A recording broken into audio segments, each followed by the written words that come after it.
Alright, moving on to game number 2. Of course, this is a best of 5 series where the winner gets to pick their new character, but the loser must stay on the character from the previous game.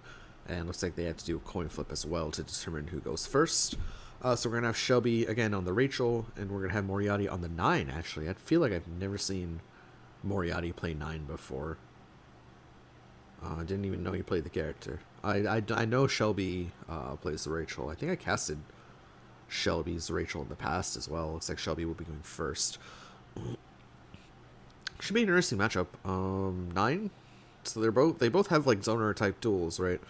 9, of course, having like, multiple fireballs in the form of Navy pressure, in the form of Kunzai, in the form, I guess ranged attacks is the more correct term than in the form of the 3426. What's that? Is that Emerald? I don't know. Half the gemstones in Nine's deck are ranged attacks, and of course Rachel with the Lobelias as well. So let's see if both these players decide that going ranged is their best option, or maybe one of them decides, hey, I'd much rather brawl than go ranged. Should be interesting. Of course, 9 also has the 1-2-7 before dodge everything move. I think that's the exact text on that card, which might ruin Rachel's plans, but we'll see here.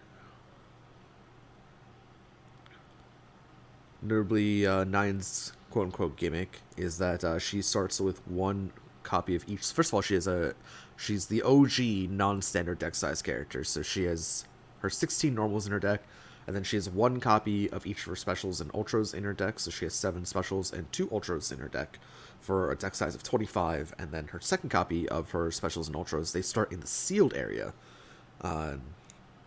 And how 9 works is that when you seal a card, say it has X speed, you return the other copy, the corresponding copy with the same speed, you return that to your hand when you seal a card. And you can seal a card multiple ways. You can seal it with boosts, you can seal it with your frontside UA, and of course you can seal it with your very notorious backside overdrive effect, which is one of the reasons why 9 is so insane, just that recursion. Is we're going to see a turn 1 defend come out from the 9.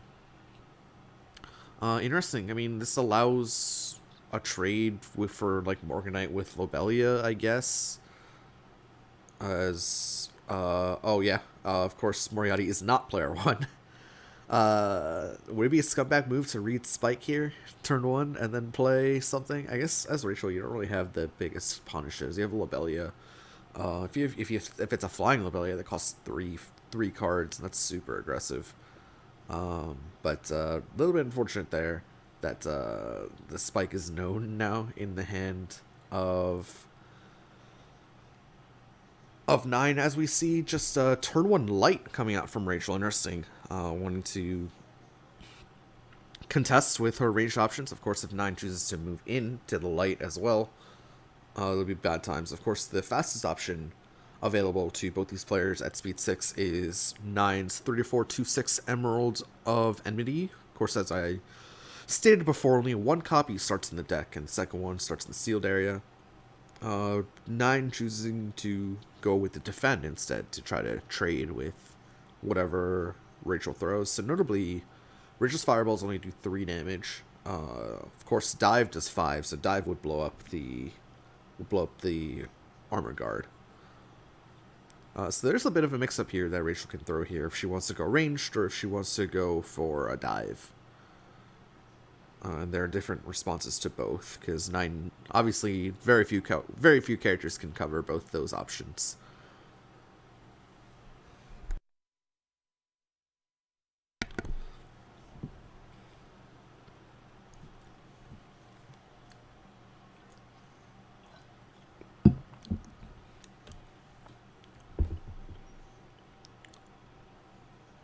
Okay, Rachel will be spending 1 force to move in, and now is executing the range 3 mix-up of Assault, Dive, Spike.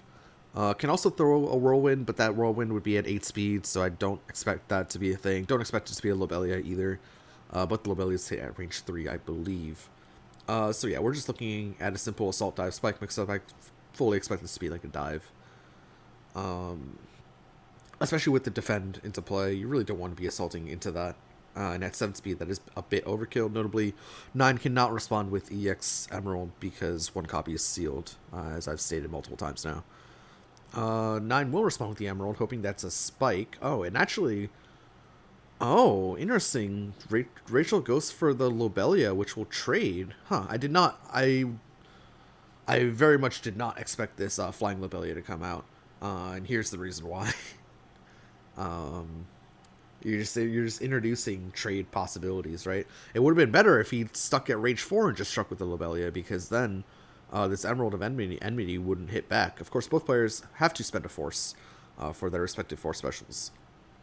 Flying Lobelia will go first. On cleanup, we'll put that Grasp into the board as a Lightning Rod. Let's see where Rachel just chooses to place that. I fully expect this to be at range... No, actually, Shelby... From what I've seen, Shelby, he really likes putting these traps on the center space of the board. I don't know if that's like a specific tech that he's developed or like if there's a reason behind it, but I do see him place all of his stuff at the center board. And of course, that Emerald of Enmity will hit back, hit push 1, retreat 1 as well. So now we find ourselves at range 6. Range 6 is a little bit awkward for Rachel, or I guess more awkward for Rachel because now a card like Navy Pressure comes online, as well as a card like Kunzite. From 9. Both these come online. Moriatti just preps.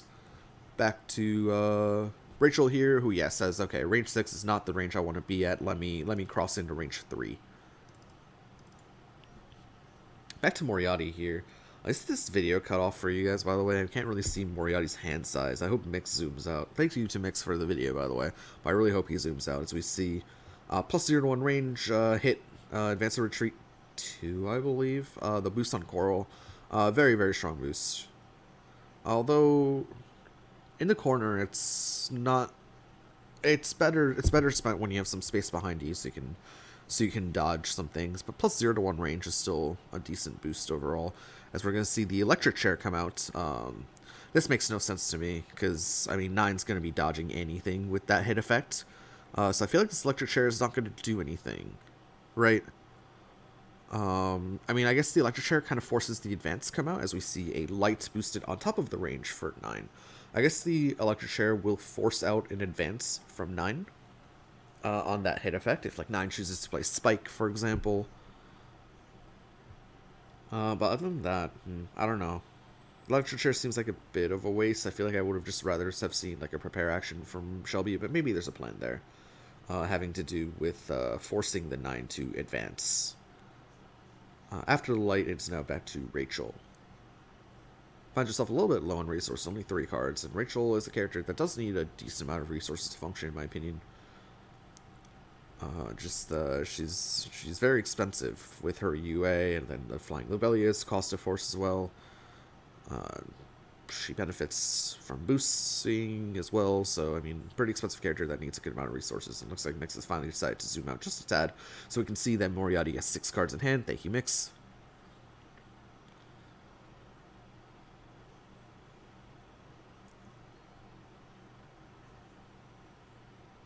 It's gonna be tough to contest these particular boosts from 9 unless she tries to go a little bit cute and. I guess not even cute. She tries to go like on curve with a spike, and then Rachel can respond with a whirlwind in that case, but I don't foresee that happening. I foresee maybe like a dive over and then retreat 2 after that. That's pretty unbeatable. As we're going to see a reading coming out from the 9, and the reading hits. Oh no, that's bad. That's really bad for 9. All that boost setup is now gone. That electric chair goes off as well. Wow. I mean, I guess that's one way to. I mean, reading is always one way to counter these unbeatable setups. And looks like 9 just kept one too many normals in that hand and got punished for it hard. I mean, that was a huge risk. If Shelby hadn't done that, he'd be down to 1 card in hand, and he'd be in such a losing position. It looks like 9 will boost Cross to get out of that corner, which is currently occupied by both the electric chair and the Lobelia at the what is it called? A lightning rod, I believe it's called when it's placed on the board. We're gonna see a strike come out from 9 after a prepare coming out from from Rachel. So like specials, this could be the ignore guard special at 1 to 3, 5 to 4. I don't expect this to be the range of the 127. I don't expect this to be the 128 Ultra either. I believe that only costs 1 4, so I don't expect it to be that. But maybe it could be. I don't know. I feel like people maybe don't mix that up in their gameplay enough. Although Rachel is down a bunch of slows, right? She spent a focus, she spent a sweep, and she spent an electric chair. And she's only like 10 cards into her deck, so there's a good chance she doesn't even have another slow to contest. To contest the speed 8 here that 9 would potentially throw. And it looks like she's just going to wild swing it as well. Ooh, wild swing grass beats the assault. Will push into the corner where the lightning rod will go off, as well as the light, as well as the electric chair. Things go from bad to worse. Moriatti taking a little bit of a risk there, saying, "Okay, you have a low hand size. We saw 3 slows come out, but the wild swing fast will beat that assault out. That is unfortunate. A little bit of a risk there for 9 for sure. Like I don't really understand what like the point of initiating there was, like, but I mean didn't work out for 9 in the end. That's I believe the Ivy Blossom is the boost name on electric chair. That Ivy Blossom's still up. We criticized that a couple turns ago, but it has been doing massive work so far. Or I guess by massive work I mean more work than I expected it to. Nothing going right for 9 so far. Nothing sealed yet. Only 1 card engaged. This is all Rachel thus far. And now Rachel's built up a healthier hand size than in the past as well. This is looking really, really rough now.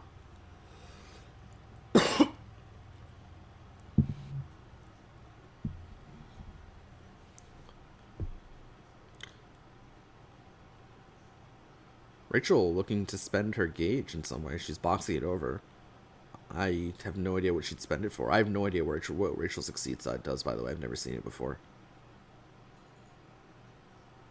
I know it does only cost 3, but I feel like the 3 cost overdrives without kickers, I feel like are just not worth it most of the time. And we are going to see the Exceed come out. Mix, please zoom in on that, because I have no idea what it does. I mean, I guess we'll find out. But I don't know. I just feel like a lot of these 3 cost Exceeds, apart from New, I guess New kind of has a kicker of draw a card, as we're going to see the Flame Punisher. You spend those, buddy, yeah. So Flame Punisher, when you boost it, costs 3 force, and basically add your hand to your gauge, draw 6, just a free reload. Moriatti very clearly unhappy with his hand, just opts for just a full draw 7. Rachel's overdrive goes off. I don't know what it does. I mean, I can look it up. I can Google it real quick, because I guess Mix is not zooming in on this card. Like I said before, I've literally never seen an overdrive as we see the +1 speed initiative boost come out from Rachel. Let me look this up, because this is gonna bother me. I have no idea what Rachel's backside does. Let me read it out for you guys. Rachel backside, Exceed. Once per turn, spend up to 2 force to close, retreat, push, or pull that much, then take another action. Okay. So it's like a full on Hilda. It adds the Hilda UA. Okay. Spike beats Focus, and Moriatti has just lost every single mix-up, has nothing going for him. This is rough. That Ivy Blossom goes off again. Yeah, okay, so, and the overdrive of Rachel's is she may play a continuous boost from her hand. So yeah, now I'm really confused as to why Shelby exceeded, because he has 2 cards left in his hand. And didn't, oh, actually, I guess he got the +1 speed, +1 speed spike, just for free. Overdrive needs to go off again. Okay, so that makes sense, actually, okay. I guess for that play. Although Rachel's going to have to prep this turn, because there's no way she's spending 2 cards from her hand. So I guess he spent 3 gauge to get a +1 speed now strike, question mark? I mean, this is, I guess, running off the assumption that there is no second boost, but who knows?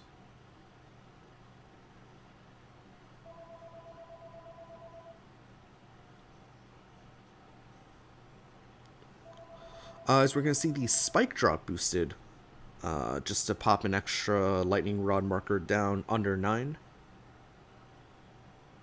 9 will now teleport step out, advance retreat 2, take another action, insanely good boost. 9 now out of the corner finally, out of the throes of that out of the throes of the electric chair. Moriatti just checking really quick what the lightning rods are. Even though they're face down, they are known information. I guess technically you can check them. Yeah, I think that's legal. Anyway, back to 9 here, who will boost backstep. Probably drops all the way. Yep, drops all the way to range 5. Notably, no gauge for the ultras, so it's just the Lobelias that 9 has to worry about here. So I expect Rachel to maybe just prep? No, maybe a step in prep? Yeah, okay. Hop in prep, spending 2 force in the form of Baden Bin Lily to hop into a more favorable range for her, range 3. At this particular juncture, and just preps. 9 initiating strike here, range 3. Okay, we have a little bit of the range 3 mix up, maybe. The emerald is down. No, it's going to be the tiny Lobelia into the amethyst. Okay, so the tiny Lobelia will go first, hit for 3. Pretty decent trade here. I mean, Rachel will take this trade any day at 15, at a 15 health advantage. That Baden Bin Lily will go to gauge as well. 9 will then hit back for 5, pushing to. And during cleanup, that Lobelia will be placed down right underneath 9. So at 10 life, 9 will definitely have to move. That electric chair finally drops. This was 9's initiation, so back to Rachel. Just kidding. Not 9's initiation because Amethyst, of course, gains you advantage. But Rachel, 9 using that advantage to spend 1 force to drop to range 6. Notably, both tinies are down, so Rachel will have to step in unless she wants to get hit by a Navy Pressure or a Kunzite. Navy Pressure, I believe, also can loop itself, so that would be trouble. So I do expect Rachel to spend 2 force in the form of that Baden Bin Lily in the gauge again, to just step forward and then prep. Range 4 seems way more favorable than range 6 for Rachel, so at this juncture at least. So let's see how Shelby handles this situation.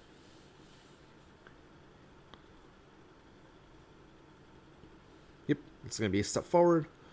And checking your zone discard pile. And oh, interesting. Boosting the spike drop to place a lightning rod. Places that second spike drop right underneath 9. Forcing 9 to potentially attempt to move in. Notably, the only options to hit at range 4 from Rachel are the 2 copies of Dive and the 1 copy of Flying Lobelia, so maybe Moriatti's concerned about that. Just take another peek at what cards are down as lightning rods and the discard. As well, maybe think you have a reading.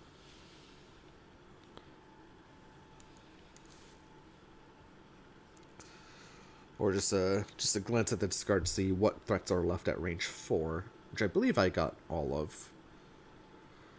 Okay, boosting that Lapis as Citrine, I believe. It's like attacks at range 4 plus do not hit you. Notably, I don't think an attack at range 4 was going to come out from Rachel anyway. But I guess this now incentivizes her to step in prep. Step in prep gives her the speed option, the high speed available option at speed 6 with that whirlwind, only 3 power, but will add up with the lightning rod. Will be 5 power total. If Rachel opts in for the step in prep or something like that. But I do expect her to spend that spike as force for her UA and then do something after that in response to this boost from 9.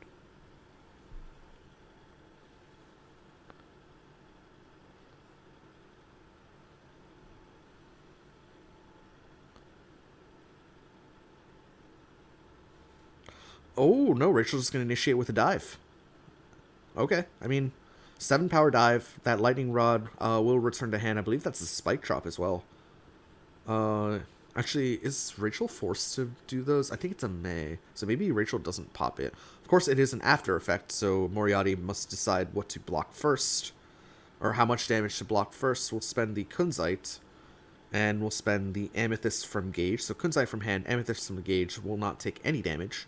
Or might take 1 damage, depending on whether this Lightning Rod gets popped. Rachel will take back that Spike Drop into hand, so this will be 1 damage to Moriatti.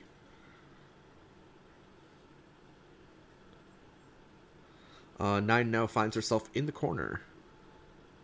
I believe 1 cross down, but not a whole lot of resources. Moriatti just opts to prep. Rachel does the same, content at range 1. Back to Moriatti here.